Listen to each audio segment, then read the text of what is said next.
Allez, on sort un petit peu de la maison, on fait une petite pause. Ça fait un moment que je n'avais pas mis de vidéo. J'ai bien avancé, mais sur cette vidéo, on va parler de l'assainissement. C'est pas un sujet très passionnant, mais il faut y passer. Et personnellement, c'était pas un sujet avec lequel j'étais très à l'aise, puisqu'on retrouve assez peu d'infos là-dessus en termes d'installation par ses propres moyens. Donc moi j'ai choisi de passer par une installation toujours pareil en autoconstruction. Je voulais pas passer par un artisan parce que ça me coûtait trop cher. Et puis c'est une expérience, donc je voulais le faire moi-même. Donc il n'y a pas de difficulté particulière. En ce qui me concerne l'assainissement, je suis parti sur une microstation d'épuration. J'ai choisi cette solution parce que c'est ce qui me semble être le plus facile à mettre en œuvre et je dirais aussi la solution la plus économique. Je suis parti sur la marque Tricel. Bon, moi j'ai choisi cette marque. Je ne vais pas m'étaler sur mon choix, il y en a plein. Il y en a plein. Vous choisissez ce que vous voulez. Je ne fais pas de la pub. De toute façon, je l'ai payé, donc je ne suis pas sponsorisé sur cette microstation. L'installation n'est pas complète, hein. Vous allez voir, une première partie, c'est vraiment l'installation, un petit peu de béton et puis la pose et le remblai. C'était déjà du boulot. J'ai pas encore fait les raccordements. La microstation est en eau depuis plus d'un an du coup. J'ai pas fait venir le technicien pour la mise en route, parce que la mise en route par contre c'est le technicien, c'est le vendeur qui va me la faire. Je ne l'ai pas fait parce que je n'ai pas encore emménagé dans la maison tout simplement. Et donc la mise en route se fera vraiment au dernier moment. Donc je ferai une autre partie, une deuxième partie de vidéo qui complétera celle que vous allez voir et qui du coup sera dédiée au raccordement à la maison et à la mise en route. J'en profiterai si vous avez des questions. Là sur la vidéo je vais quand même aller assez vite, je vais assez survoler le sujet. Si vous avez des questions, n'hésitez pas à me les mettre dans les commentaires. J'essaierai de prendre le temps de répondre à vos questions dans la deuxième vidéo qui sera dédiée à cette installation de microstation d'épuration. J'y répondrai au mieux, mais encore une fois, je suis qu'un amateur, je ne suis pas un spécialiste. Concernant la maçonnerie, sujet très délicat. La maçonnerie, je sais que sur internet, il y a beaucoup de spécialistes de la maçonnerie. Donc clairement, dans cette vidéo, ce que vous allez voir, je le dis tout de suite, ça ne répond pas au DTU. Ça ne correspond pas à ce qu'il faut faire. Un professionnel ne pourra pas vous faire ça. Dans le sens où, vu que je réalise un mur de soutènement pour retenir le sable, c'est un mur en U que je vais faire, pour retenir le sable autour de ma microstation, mon terrain étant en pente, j'ai une pente assez prononcée à cet endroit-là. Donc je pars du niveau 0 du terrain et je suis à 2 mètres de hauteur, ou 1,80 m, je ne sais plus, de hauteur par rapport au terrain naturel. Donc évidemment, mon U qui fait à peu près 3 par 4 ou quelque chose comme ça, si j'avais voulu respecter scrupuleusement le DTU, il aurait fallu que je fasse un mur en béton banché. Donc vraiment faire un coffrage, ferrailler sur toute la hauteur du mur et couler du béton liquide entre les branches. Moi je n'ai pas fait ça, clairement. Je suis parti sur des parpaings classiques. J'ai simplement renforcé dans les angles, j'ai fait des chaînages dans tous les sens. Maintenant ça ne répond pas au DTU. Vous verrez que le U à un moment donné sur le côté gauche du U, le mur s'avance sur le terrain sans fondation. Alors là c'est carrément pas du tout à faire. Moi je l'ai fait parce que ce morceau de mur n'a aucune fonction de retenue de terre. Il y aura de la terre d'un côté comme de l'autre. Les forces seront équilibrées. Ça sera de toute façon sous le niveau du sol et totalement enterré de chaque côté. Donc avant de me mettre un commentaire assassin quand vous allez voir la séquence, sachez qu'à cet endroit là de toute façon c'est tout enterré. Et si j'ai fait ce morceau de mur, c'est uniquement pour séparer le sable de remblai de la terre du terrain. Donc évidemment ce que je fais moi est à prendre de votre côté avec précaution. vous faites votre chantier en prenant vos responsabilités. Ne recopiez pas ce que font les autres, vous n'êtes pas à l'abri de faire des erreurs. Moi je l'ai fait dans mon cas, par rapport à la nature de mon terrain, à la structure de mon sol, par rapport aux constructions que je vais faire contre cette maçonnerie, parce que cette maçonnerie je ne vais pas la laisser telle qu'elle. Je vais mettre d'autres constructions en appui contre ces murs, contre les joues du U que vous allez voir. Donc évidemment, je ne fais pas les choses par hasard, mais ce ne sera pas forcément la même chose chez vous. Voilà, que dire de plus, c'est tout. Je vous laisse avec la vidéo.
La microstation d'épuration est installée.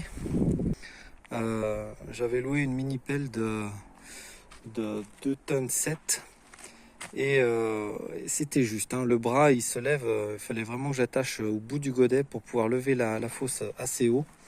Moi je suis sur un terrain en pente donc c'est un peu particulier, hein. Forcément ça complique un peu les choses. Maintenant ça a été, hein, quand même, on s'en est sorti. La pelleteuse était un peu en équilibre sur l'avant, mais avec la lame ça permet d'éviter de basculer. Donc j'ai mis du concassé stabilisé en 0,315 et par-dessus 10 cm de sable. Je suis les préconisations du constructeur, hein, pour ça. Moi je suis sur un terrain sec, donc j'ai pas de problème de remontée d'eau, de nappe, etc. donc je suis tranquille. Sur le tour, donc j'ai fait un mur de soutènement en U, donc parce que forcément je l'ai installé dans la pente. Il me reste encore le chaînage à faire en haut. Alors bien sûr il y a un chaînage à ce niveau là, au milieu du mur, un chaînage horizontal et des chaînages verticaux. Donc il y en a un ici, donc il va se reprendre sur le haut. Il y en a un dans l'angle, un au centre, un petit peu décalé pour laisser passer la sortie, un dans l'autre angle et puis un autre par là, ici. Alors sachant que moi je vais rajouter de la terre va venir à ce niveau là, faire une pente. Pareil de l'autre côté, la terre va s'avancer je pense jusque là à peu près, puis après ça va partir en pente. Donc le mur risque pas de s'écarter. Je commençais à mettre de l'enduit à l'intérieur, je vais monter jusqu'en haut. Je sais pas si c'est vraiment utile, mais bon, je préfère faire propre à l'intérieur avant de mettre le sable. Et puis voilà, de l'autre côté des murs, à l'extérieur, on aura un habillage en pierre de Bourgogne. Je sais pas si on les voit là-bas, j'en ai un petit peu là-bas. Il faut que je les monte jusqu'ici pour que ça s'accorde un peu avec l'environnement autour, faire comme un mur en pierre sèche. Ça sera bien joli avec une jolie barrière en haut. Et puis on aura la tranchée ici. Donc j'ai fait le lit de sable.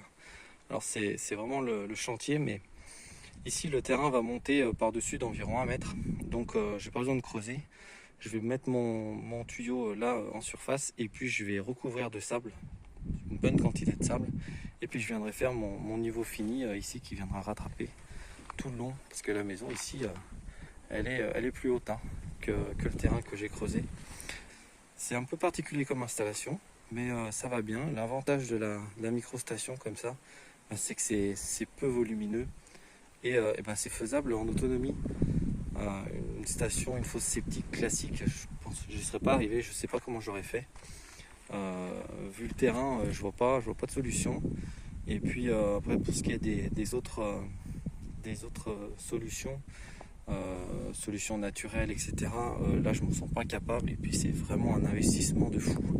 Là, la microstation, c'est quand même relativement abordable, même si ça a un certain coût. Moi, je peux faire une installation comme ça, semi hors sol. C'est top, quoi. Ça s'adapte vraiment à mon terrain. Je vais remplir de sable de carrière, donc il faut que j'aille chercher ça. J'ai loué un camion demain. Maintenant, il va falloir que je suive la procédure pour emblayer tout ça. Il faut mettre un peu d'eau à l'intérieur, commencer à monter le sable et puis remplir au fur et à mesure pour éviter qu'il y ait une différence de pression. Et puis voilà, on va aller chercher du sable et puis j'espère que ça va le faire.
C'est un carnage ce chemin.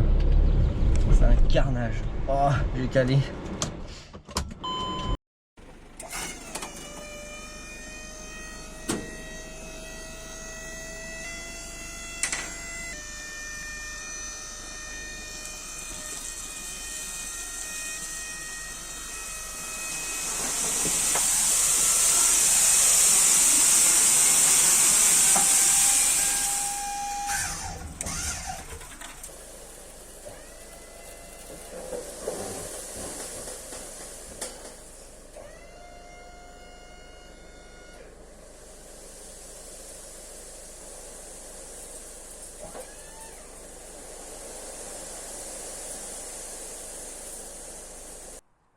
Bon, j'avais plus de batterie hier soir, donc j'ai continué les livraisons avec le petit camion. Le souci c'est que c'est trop petit.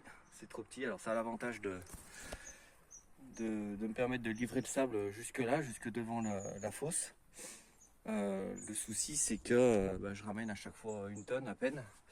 Et c'est trop long, j'ai fait 6 voyages, j'ai ramené 6 tonnes et au final j'ai pas fini. J'ai pas fini, il m'en faut beaucoup plus. Donc aujourd'hui je me fais livrer un camion de 13 tonnes. Le problème c'est qu'il va me livrer là-bas quoi, au niveau des palettes. Donc il va falloir que je déplace tout ça à la brouette jusque là quoi. Donc c'est galère, mais bon tant pis, j'ai pas le choix. Je vais déjà étaler tout ça ici. Donc là l'idée c'est d'étaler par couche de 30 cm et puis au fur et à mesure, je sais pas si on va voir ici. Donc là on a la fosse ici et il faut remplir dans la fosse. Donc il y a 3 compartiments. Là-bas c'est les eaux claires, là c'est la culture fixée et puis là c'est l'arrivée d'eau des eaux sales. Il faut mettre par couche de 30 cm d'eau. Donc là il y a déjà 30 cm d'eau au fond de la cuve. Je vais rajouter du sable jusqu'à la même hauteur. Et puis on recommence, on remet 30 cm là-dedans, dans les 3 compartiments à chaque fois. Et on remonte petit à petit d'un côté et de l'autre. Comme ça, ça permet d'éviter que la cuve soit trop en pression avec l'eau qui est à l'intérieur ou trop en pression avec le sable qui appuie sur l'extérieur. Donc là, au niveau du remblai, c'est du sable de carrière, c'est du sable de tranchée, c'est du 0,4. Celui-là, il a l'avantage de se tasser. Alors moi, vu que je suis sur un sol sec, j'aurais pu mettre du sable classique. Maintenant, le sable de tranchée il est beaucoup moins cher et moi j'ai la carrière qui est pas très loin. Donc j'ai préféré mettre ça, puis au moins ça bougera pas. Donc l'idée c'est de mettre du sable jusque là, jusqu'à cette hauteur, 5 cm au-dessus de cette hauteur. Et après on finira avec de la terre végétale. Alors du coup, mon mur ici, il fait le tour. Donc là, il me reste à faire un chaînage tout le long. Avec les reprises, on voit les fers qui dépassent dans les angles de partout. Donc il me reste à faire le chaînage et je vais monter le sable jusqu'à la mi-hauteur, jusqu'au chaînage qui est à peu près à ce niveau-là, le chaînage intermédiaire. Il est à peu près là, on voit qu'il dépasse là. Je vais monter jusque là en sable, comme ça j'aurai accès à mon chaînage facilement, ça m'évitera de mettre l'échelle. Et puis je ferai le béton. Et puis l'idée par contre c'est sur ce mur là, pour éviter que ça fasse piscine, même si c'est bien drainant au fond, je vais faire un drain tout le long du mur là, du bas jusqu'en haut, et puis je vais percer le mur pour faire des évacuations d'eau. Je vais mettre du remblai, j'ai plein de remblais, j'ai plein de trucs, des vieux blocs de béton, des vieux blocs de parpaing.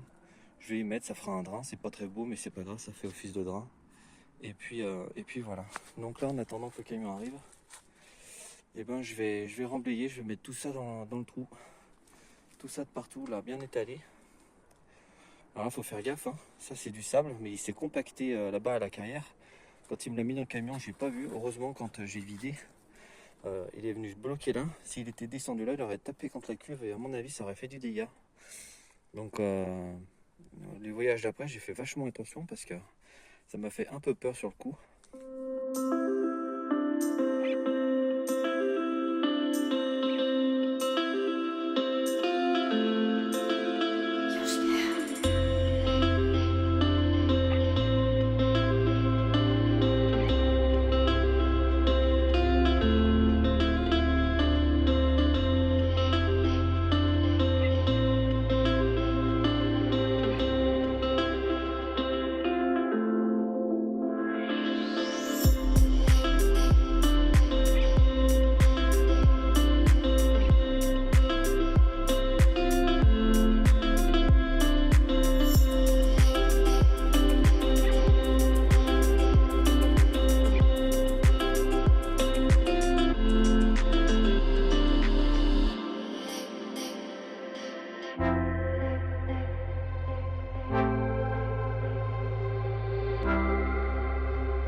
Bon ça y est, j'ai dû mettre 40-50 cm de sable au fond.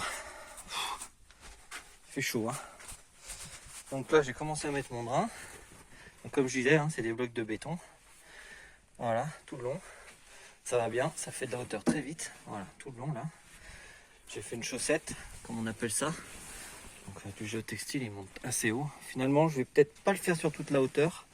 Je me dis que ça serait pas mal de venir jusque là, fermer, mettre un peu de sable, peut-être un peu plus bas, fermer jusque là le drain du bas, mettre un peu de sable et refaire un drain à peu près à ce niveau-là, juste en dessous de la terre végétale. Comme ça, la plupart des eaux s'évacueront par là, elles n'auront pas à descendre jusqu'en bas pour s'évacuer. Donc voilà, je vais peut-être revenir un peu sur ce que j'ai dit sur cette partie, remettre du sable et puis refaire un drain juste sous la terre végétale. Ça sera peut-être pas plus mal. Ça m'évitera que l'eau descende jusqu'en bas pour s'écouler. Donc voilà, donc c'est un peu long à faire, hein. Il fait super chaud, je crève de chaud là. Je vais remettre de l'eau dedans parce que je suis monté assez haut. Ça y est là maintenant, ouais, j'ai bien mis 50 cm, hein. Donc ça va assez vite, même si c'est dur, hein. J'ai un petit peu chaud, je pense que ça se voit. Donc voilà, je vais remettre de l'eau. Je vais remettre de l'eau tranquillement par là. Donc, et puis là, donc c'est parti. Je vais le faire avec vous. Voilà. Laver un peu le bout du ciseau. Allez, c'est rempli. C'est parti. Ok, bon, on est toujours pas là, je sais pas qui il va arriver. Donc je me demande si je vais pas demander 2 camions plutôt. De toute façon le sol ne sera pas perdu, je vais l'utiliser pour les tranchées. Donc je pense que je vais me faire livrer 2 camions de sable. Et puis ouais, ça fera 26 tonnes de sable. Ça va coûter une blinde. Bon, le chauffeur il est en bas. Il a vu le chemin. Il a vu le chemin pour monter. Il a pris un peu peur. Mais bon, normalement ça devrait grimper. Ils arrivent tous à grimper. Tant qu'ils ont les 2 essieux arrière motorisés, ça va le faire. Il va passer par là. L'idée c'est qu'il aille me vider là-bas, à la petite maison. Donc on va voir si ça marche. On va voir par où il passe.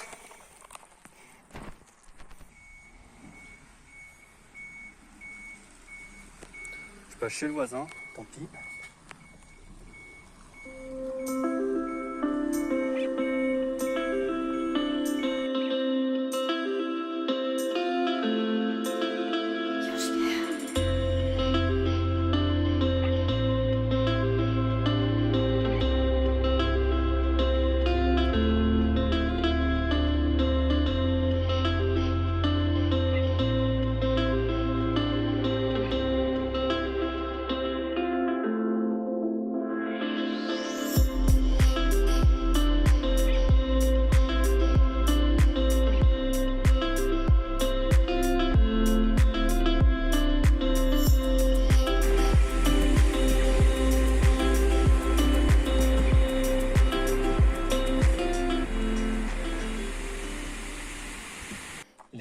Les 13 tonnes de sable sont livrées. Ça fait un sacré volume. Je m'attendais pas à si gros en fait. Maintenant, je me suis cassé la tête avec un petit camion là pour arriver là-bas. Ça m'a coûté 130 € de location de petit camion pour ramener 6 tonnes. Et là, il m'a amené 13 tonnes en une fois. Ça m'a coûté 40 € de livrer de transport, sans compter le sable, hein. Donc bah voilà, à vouloir faire des économies, on fait n'importe quoi. La prochaine fois, je le saurai. Passer par un transporteur, c'est beaucoup plus simple. Ça coûte beaucoup moins cher. L'inconvénient, c'est qu'il va falloir ramener le sable jusque là-bas. Donc voilà, c'est parti.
Ça avance pas mal. Je sais pas à quelle hauteur j'en suis là, mais je suis quasiment à la moitié de la cuve. La moitié du bombé il est là quoi. Donc il me manque pas grand chose. J'en ai mis tout le tour. Il faut que j'enlève les serre-joints là parce que je vais en prendre un dans la tête. Donc j'en ai mis tout le tour. Nickel. Ça va bien. Bon, c'est du sable hein, donc c'est facile à pelleter, mais ce qu'il y a c'est que c'est long quoi. C'est long, hein. J'y suis plus ce matin, là ça doit être 3-4 heures de l'après-midi. Je pensais arriver au moins jusque là. J'aurais bien aimé arriver jusque là ce soir, mais je pense pas que j'aurai le temps. Faut pas que je parte trop tard ce soir, donc c'est pas mal, on continue.